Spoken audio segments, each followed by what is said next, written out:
पुण्यात 14 दिवसांसाठी जमावबंदी आदेश। उद्या रात्रीपासून जमावबंदी आदेश होणार लागू। जमावबंदी काळात आंदोलन, मोर्चे, सभांना बंदी।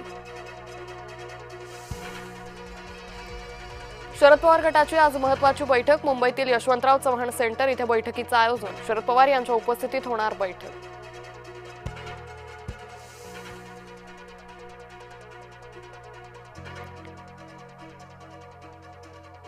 विधान परिषद निवडणूक विदर्भात उलथापालट। चंद्रपूर आणि गडचिरोलीत काँग्रेसचे 60 पेक्षा जास्त नगरसेवकांना अज्ञात स्थळी नेल्याची चर्चा। काँग्रेस नेते विजय वडेट्टीवारांना धक्का।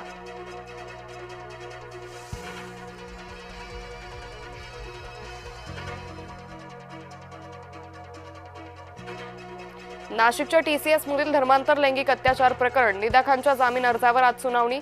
एमआयएम नगरसेवक मतीन पटेललाही पोलिसांची नोटीस।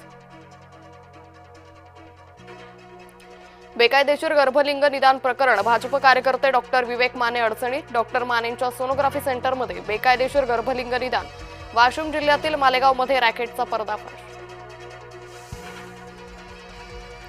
पेट्रोल डिझेलचे दर पुन्हा एकदा भडकले। पेट्रोल ₹2.61 तर डिझेल ₹2.71 वाढलं। गेल्या 12 दिवसात पेट्रोल डिझेलच्या दरात चौथ्यांदा वाढ।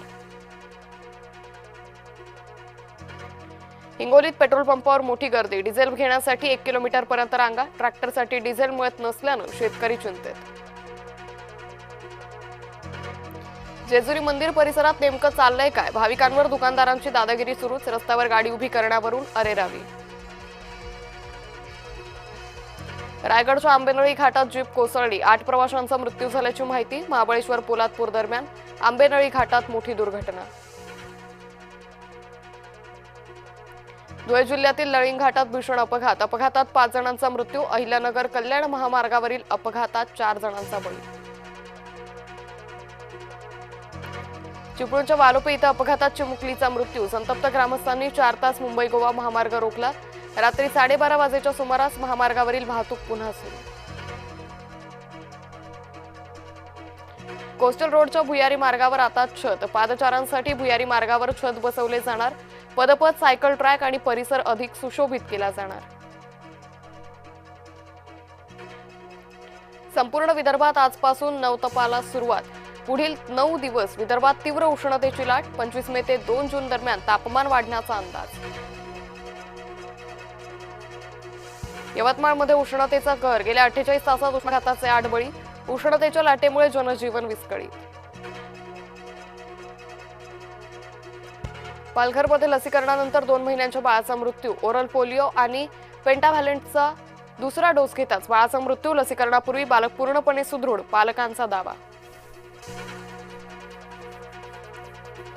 मध्य महाराष्ट्र, मराठवाडा, कोकणात वादळी पाऊस। हवामान विभागाकडून वादळी पावसाचा इशारा। येलो अलर्ट जारी।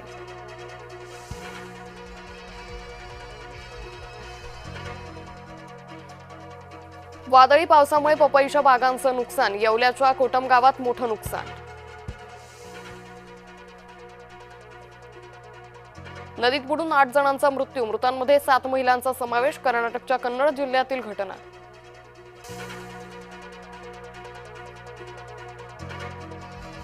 रशियाचे युक्रेनवर क्षेपणास्त्र आणि ड्रोन हल्ले। युक्रेनची राजधानी कीवच्या आसपास हल्ले। हल्ल्यात ओरोशेनिक हायपरसोनिक क्षेपणास्त्राचाही वापर। होर्मुझची सामुद्रधुनी लवकरच खुली होणार। येत्या काही दिवसात जगाला एक चांगली बातमी मिळेल। अमेरिकेचे परराष्ट्र सचिव मार्को रुबियो यांचं वक्तव्य।